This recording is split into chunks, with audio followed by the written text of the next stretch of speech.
প্রথমে যে খবর দিকে চোখ রাখবো, একেবারে গুরুত্বপূর্ণ খবর। প্রধানমন্ত্রীকে চিঠি দিলেন মুখ্যমন্ত্রী এবং সেখানে ম্যানমেড বন্যা ইস্যুতে এবার পত্রাঘাত।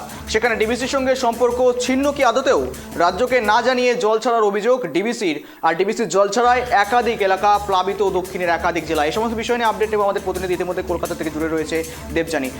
একটা বিষয় স্পষ্ট হওয়ার চেষ্টা করবো, ইতিমধ্যে প্রধানমন্ত্রীকে চিঠি দিলেন মুখ্যমন্ত্রী মমতা বন্দ্যোপাধ্যায়। মূলত এই চিঠিতে মূলত কি উল্লেখ করা হয়েছে এবং ম্যানমেড বন্যা ইস্যুতে কি পত্রাঘাতে কি লেখা রয়েছে ঠিক?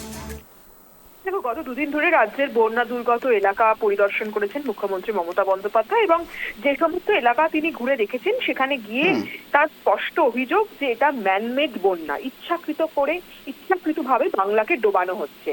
এবং এক্ষেত্রে মমতা বন্দ্যোপাধ্যায়ের নিশানায় রয়েছে ডিবিসি। মমতা বন্দ্যোপাধ্যায় আমরা দেখেছি যে এর আগে দিন যখন বুধবার তিনি হাওড়া হুগলিতে গিয়েছিলেন, সেখানে গিয়েও তিনি প্রথম হুগলির গিয়ে তিনি প্রথম মুখ খুলেছিলেন এবং এর জন্য কেন্দ্রীয় সরকারকেও দায়ী করেছিলেন। এবং তারপরে গতকাল পাঁশকুড়ায় মমতা বন্দ্যোপাধ্যায় বলেছিলেন যে এরপরে তিনি বিবিসির সঙ্গে কোনো সম্পর্ক রাখবেন কিনা ভাববেন।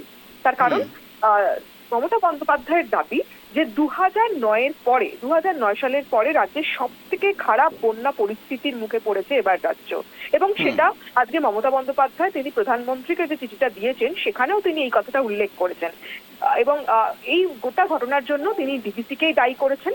মমতা বন্দ্যোপাধ্যায়ের দাবি যে ইতিমধ্যে 5 লক্ষ কিউসেকের বেশি জল ছেড়েছে ডিবিসি এবং এর ফলে দক্ষিণবঙ্গের একাধিক জেলা প্লাবিত হয়েছে। এই গোটা বিষয়টাকেই তিনি ম্যানমেড বলেছেন এবং আজকে সেই ম্যানমেড কথাটাই শব্দটা তিনি কিন্তু প্রধানমন্ত্রীকে লেখা চিঠিতে উল্লেখ করেছেন এবং তিনি প্রধানমন্ত্রীর কাছে এও অভিযোগ করেছেন যে ডিবিসির সঙ্গে কথা বলেও কোনো লাভ হয়নি।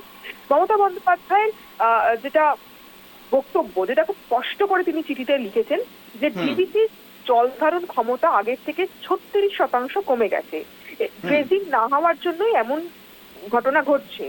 এর ফলে মাইথন এবং পাঞ্চেত জলাধার থেকে জল ছাড়ার ফলে হাওড়া, হুগলি, ঝাড়গ্রাম, পুরুলিয়া, বর্ধমান সহ দক্ষিণবঙ্গের বিভিন্ন জেলায় আবার নতুন করে বন্যা পরিস্থিতির সৃষ্টি হচ্ছে। মুখ্যমন্ত্রীর বক্তব্য যে ভুটান থেকে জল ছাড়ার ফলে উত্তরবঙ্গ ভেসে যায়, এখন ঝাড়খণ্ডকে বাঁচানোর জন্য বাংলা ডোবানোর চেষ্টা করা হচ্ছে। দেখো, মমতা বন্দ্যোপাধ্যায় তার এই প্রধানমন্ত্রীকে দেওয়া চিঠিতে এই প্লাবন পরিস্থিতির জন্য সমস্ত ক্ষোভ উগরে দিয়েছেন। এখনো পর্যন্ত কেন্দ্রের তরফ থেকে এর কোনো উত্তর পাওয়া যায়নি, প্রধানমন্ত্রীর দপ্তর কোনো উত্তর দেয়নি।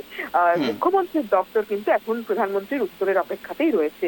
গৌরব, তুমি একটা বিষয় বললে, খুব স্পষ্ট হওয়ার চেষ্টা করবো। দেখো, মুখ্যমন্ত্রী সভাপতি বললেন তার বক্তব্যে যে 36% জল ধারণ ক্ষমতা কমে গিয়েছে, যথেষ্ট কম পরিমাণ, অর্থাৎ যথেষ্ট কিন্তু তিনি বক্তব্য কিন্তু রেখেছেন তিনি, এমনটা কিন্তু জানানো হয়েছে। 36% জল ধারণ ক্ষমতা কমে যাওয়া মানে অনেকটাই কিন্তু সেক্ষেত্রে দাঁড়িয়ে জল ধারণ ক্ষমতা কমে যাওয়ার ক্ষেত্রে প্লাবিত হওয়ার আশঙ্কা থাকছেই।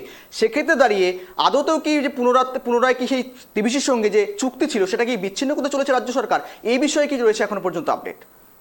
দেখো, মমতা বন্দ্যোপাধ্যায় যেটা চিঠিতে লিখেছেন যে ড্রেজিং না হওয়ার ফলেই এই 36% জল ধারণ ক্ষমতা সেটা কমে গেছে এবং তিনি গতকাল যেটা বলেছেন সেটা তোমাকে আগেই বললাম যে তিনি বলেছেন ডিবিসির সঙ্গে রাজ্য সরকার সম্পর্ক রাখবে কিনা সেটা তিনি ভেবে দেখবেন।